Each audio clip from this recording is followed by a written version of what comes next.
Hello friends, how are you all? Among all the countries in the world, the most bizarre and terrifying one is North Korea. For any ordinary person, just surviving in this country in a healthy manner is extremely difficult.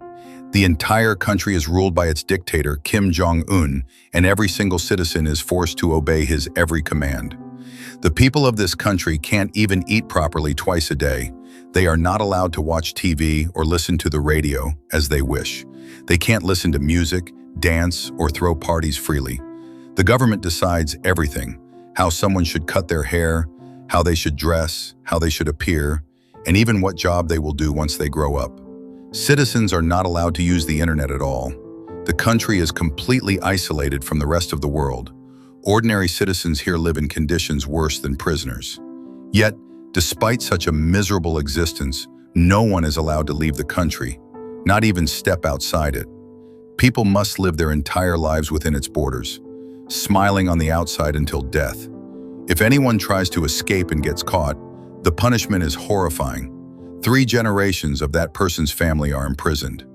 But even after all this, thousands of people try to escape this hellish country every year, hoping for a better life. They attempt to cross the North Korean border and flee to other parts of the world. Today, we'll explore a fictional story just like this, where a North Korean soldier tries to escape to South Korea for a better life. This film, released in 2024, is titled Escape, and it has an IMDb rating of 6.4. The story begins in a North Korean army camp, where we meet a soldier named Kyunam. He has been serving in the North Korean military for the past 10 years and currently holds the rank of commander. One night, while everyone in the base camp is asleep, Kyunam quietly sneaks out of the camp, hidden from everyone's eyes. Inside the camp itself, in a secret location, he had hidden a compass and a hand-drawn map of the area. Taking those with him, he begins making his way toward the South Korean border under the cover of darkness. The army camp was located very close to the South Korean border, and for many years, Kyunam had been trying to find a way to escape through this border. But the problem was that the entire border was surrounded by electric barbed wire fences. However, over the past several months, Kyunam had dug a tunnel under the ground, right beneath the fence, creating a secret passage to the other side. Beyond that fence, thousands of landmines were scattered all across the North Korean border area to prevent anyone from secretly crossing into another country. But with the help of his self-made map, Kyunam carefully avoids the landmines and gets closer and closer to the edge of the border. For months, Kyunam had been sneaking toward the border at night. Every night, using a small piece of wood, he would try to detect where the landmines were located and would mark them on his map. Now, using this map, he knew exactly where each landmine was placed and managed to avoid them all as he continued his journey. Eventually, he reached the DMZ, or Demilitarized Zone, a region between North and South Korea where no military activity, guarding, or shooting is allowed within 2 kilometers on either side of the actual border. If Kyunam could move just 2 more kilometers forward from the DMZ, he would officially cross the North Korean border and reach South Korea. From the DMZ, Kyunam looked ahead, with hope in his eyes, toward the South Korean border. But suddenly the alarm on the watch in his pocket went off. It was almost morning, so before anyone could wake up, Kyunam hurried back to his base camp. Kyunam had prepared everything to escape the country. Now all he needed was the right moment. The next morning, Kyunam was patrolling the forest near the border with his fellow soldiers. Suddenly, they heard a loud explosion nearby. At first, they were all terrified, but then they realized that a wild boar had stepped on a landmine and died from the explosion. They brought the boar back to their camp and started cooking it, planning to enjoy a proper meal for once. But just then, a high-ranking military officer arrived at the scene and summoned Kyunam to his office. Inside, 2 senior officers started scolding him harshly. They said, "You picked up that wild boar from right next to the border. What if its body was poisoned and sent over from the enemy country? Now, if you eat it, you could all fall sick. For this reckless act, you will be punished." Hearing this, Kyunam replied, "Our soldiers don't even get enough to eat here.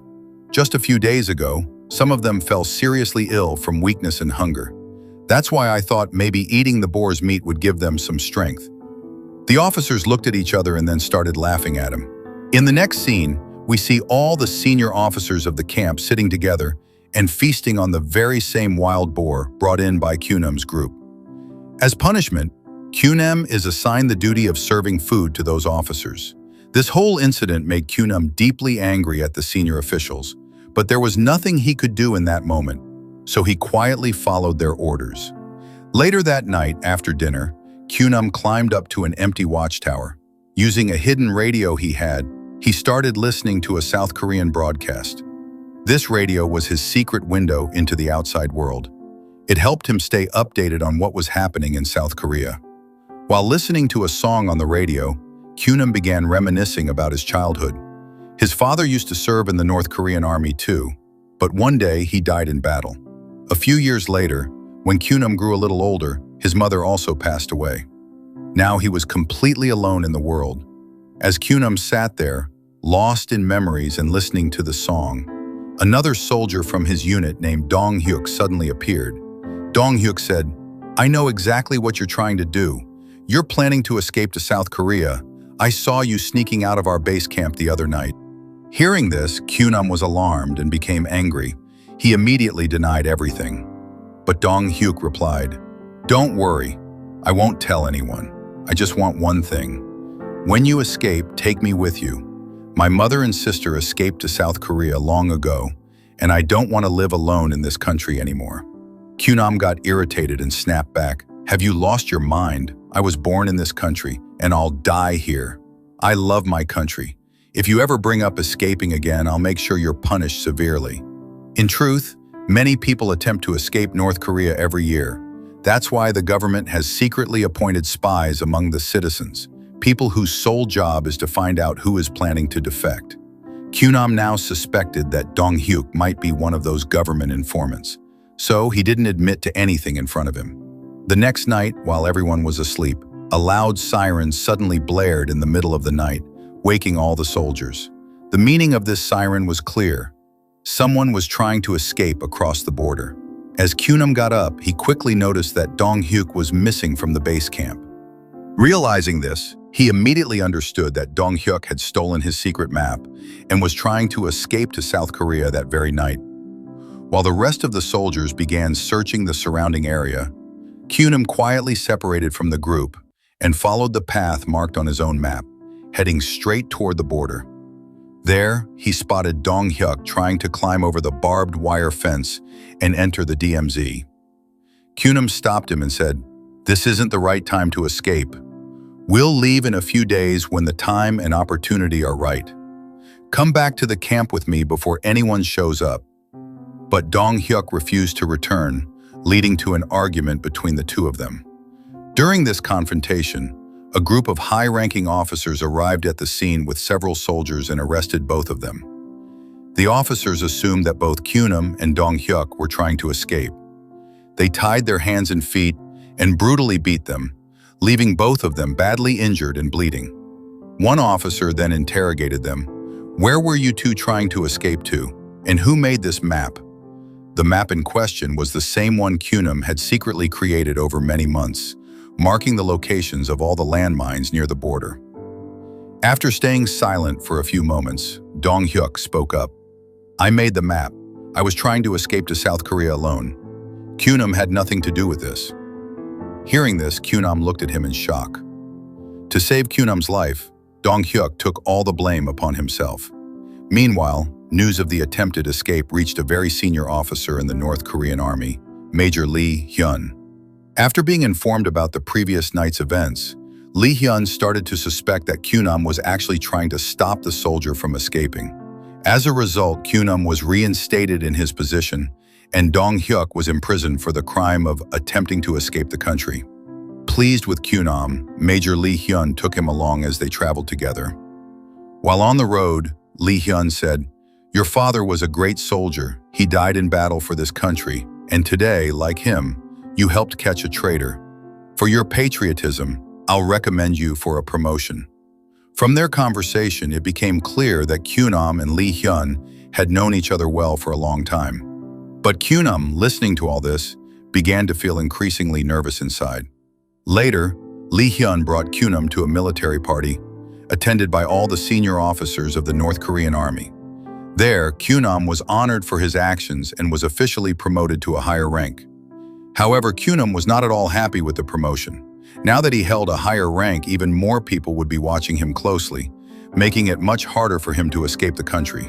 Following the promotion, Kyunam was required to fill out several official forms, but while doing so, and hidden from everyone's eyes, he forged a fake ID card for himself.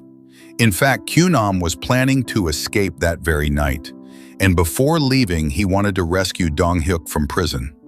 The fake ID was a part of that plan. Meanwhile, at the party, a few people requested Major Lee Hyun to play the piano. Before joining the army, Lee Hyun had been an excellent pianist and had even represented North Korea in various competitions. After some persuasion, Lee Hyun sat down and began playing the piano. Around the same time, Kyunam finished filling out the forms and returned to the party. There he saw that Lee Hyun was focused on playing the piano. Seizing the opportunity, Kyunam quietly slipped away with a drunk, high-ranking officer from the party. He placed the officer in a vehicle, pretending to escort him home. Because he was seen with a senior officer, no one questioned him as he left the party. After driving some distance, Kyunam dropped the drunken officer in a rice field, laid him down there, and drove off in the officer's car, now free to begin his escape. After that, Kyunam went to the prison where Dong-hyuk was being held. There, he presented the fake ID card he had made and posed as a high-ranking officer. He told the guards he was on a highly classified mission and that his task was to transfer Dong-hyuk to a different facility. At first, some of the prison officers were suspicious. To verify, they tried to call Lee Hyun. But fortunately, Lee Hyun was still busy playing piano at the party and wasn't able to answer any of their calls. Seeing this, Kyunam became visibly angry and said, "I don't have much time. If you delay me any further, you'll be severely punished by higher authorities." Frightened by this, the officers started believing him and handed over Dong-hyuk to him. However, one low-ranking officer remained skeptical and said, "For your security, I'd like to accompany you." Kyunam became extremely nervous hearing this, but he knew that if he refused, it would raise even more suspicion. So he agreed. Now Kyunam and Dong-hyuk left the prison in a vehicle, accompanied by two prison officers. On the way, one of the officers kept calling Lee Hyun. Eventually, Lee Hyun picked up, and after learning everything, he ordered them to return to the prison immediately. Realizing they were about to be caught, Kyunam and Dong-hyuk attacked the two officers in the car. During the scuffle, the vehicle veered off the road and flipped over into an empty field. The two officers were killed, but Kyunam and Dong-hyuk survived, though both were badly injured in the crash. Before they could fully recover, a group of soldiers began shooting at them from a distance. Lee Hyun had arrived with his men. The two tried to hide behind the overturned vehicle, barely managing to protect themselves. Then Kyunam smeared blood from one of the dead officers onto his own face and lay still on the ground, pretending to be dead. From a distance, Lee Hyun saw him and believed Kyunam was dead. So he ordered the soldiers to stop firing. He began driving over to inspect the dead body himself. But just then, Kyunam and Dong-hyuk seized the opportunity and ran, leaping into a nearby river. They floated down the river for a long time and finally came ashore, where they were suddenly surrounded by a group of strangers. These people turned out to be a nomadic rebel group who had been living in the mountains and forests, fighting against the North Korean military and government. Seeing Kyunam and Dong-hyuk in army uniforms, they prepared to shoot them, believing they were enemies. Dong-hyuk, terrified, shouted, "Please don't shoot us. We don't belong to the military. In fact, they're trying to kill us too. I was just released from prison. I just want to live freely now." Hearing this, a woman from the group asked, "Did you see a boy named Sangu in prison?" Dong-hyuk replied, "No, I didn't meet anyone by that name. But the boy in the cell next to mine always cried about his sister." That information made the whole group happy. Instead of killing them, they took Kyunam and Dong-hyuk to their secret hideout. There, the leader of the group told them, "All of us were banished from our villages for various crimes. Since then, we've been hiding in the mountains and forests fighting the regime. Recently, the army captured one of our members. His name is Sangu and locked him up in prison. That's why we were asking about him. We thought he might have been executed by now, but hearing he may still be alive gives us hope." Dong-hyuk then said, "If you want, you can rescue him. I know a secret path into the prison that bypasses all the security guards. You can use it to get him out safely." He began explaining the route. While they were talking, a large number of North Korean soldiers surrounded the entire forest. They had come looking for Kyunam and Dong-hyuk. Seeing this, everyone hid behind trees and bushes in the jungle. But they knew they couldn't hide for long, as the soldiers were slowly advancing. To distract the soldiers, Kyunam and Dong-hyuk ran to a different part of the forest and began firing into the air. The soldiers, hearing the gunfire, began moving in that direction, giving the rebel group a chance to escape to a safer location. Kyunam and Dong-hyuk also managed to flee to a secure place. But during the escape, Dong-hyuk was shot in the leg and became badly injured. Even so, the two of them limped their way closer and closer to the South Korean border. Now both Kyunam and Dong-hyuk were extremely happy. They thought they could easily cross the border and reach South Korea. Meanwhile, we see that Lee Hyun was already waiting for them with a sniper rifle atop a tall tower near the border. He knew very well that they would try to escape through this border. As Kyunam and Dong-hyuk secretly tried to cross the barbed wire fence in the darkness of night, Lee Hyun used the tower's floodlight to spot Dong-hyuk and shot him dead with the sniper. Before dying, Dong-hyuk gave Kyunam a locket and said, "If you make it to South Korea, please give this to my mother. It's her birthday 2 days from now, and I wanted to give her this gift myself. But now, that wish will remain unfulfilled." Saying this, he died in front of Kyunam's eyes. Kyunam was filled with rage. He was no longer afraid of death. He immediately used the gun he had to destroy all the watchtower lights around the border so that Lee Hyun could no longer see him. Then, he ran forward from the area. Soon, he reached a zone that was filled with hidden landmines. But Kyunam didn't care about his life anymore. He ran straight through the minefield. Over time, from his experiences, he had learned where the mines were most likely hidden. Lee Hyun, determined not to let Kyunam escape, followed him into the minefield with his entire team. But after just a short distance, one of the soldiers triggered a mine and died in an explosion. Seeing this, the others were terrified and refused to go any further. So now, Lee Hyun proceeded alone, determined to capture Kyunam. Soon daylight began to break. Before the full light of dawn emerged, Kyunam had already crossed the minefield and reached close to the South Korean border. He kept running and soon arrived in the Demilitarized Zone, DMZ, a stretch between the two countries where no military activity, shooting, or patrolling is allowed by either side. Once in the DMZ, Kyunam spotted a group of South Korean soldiers in the distance and started walking toward them happily. But just then, Lee Hyun came up from behind and pressed a gun to Kyunam's head. He said, "Come back with me right now. I'll reduce your punishment for your crimes. South Korea isn't as good as you think. It won't be the heaven you're imagining. You won't be happy there." In truth, Lee Hyun loved Kyunam like a younger brother. That's why he didn't want to kill him and was trying to take him back alive. But Kyunam refused. He said, "Even if you kill me, I won't go back to North Korea." This enraged Lee Hyun, and he started beating Kyunam. They both became weak and exhausted during the fight. Then Kyunam said, "I just want to live the rest of my life on my own terms. And my only wish now is to go to South Korea. So please don't try to stop me anymore." Saying this, Kyunam slowly began walking toward the South Korean side. In the middle of the DMZ, there was a small box containing a telephone. If someone tried to escape from North Korea to South Korea, they could use that telephone to call the South Korean military for help.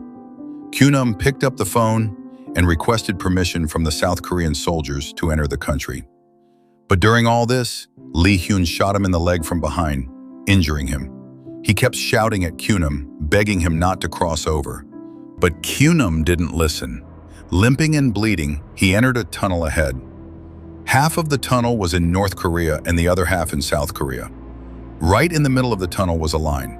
Crossing it would mean Kyunam had officially reached South Korea.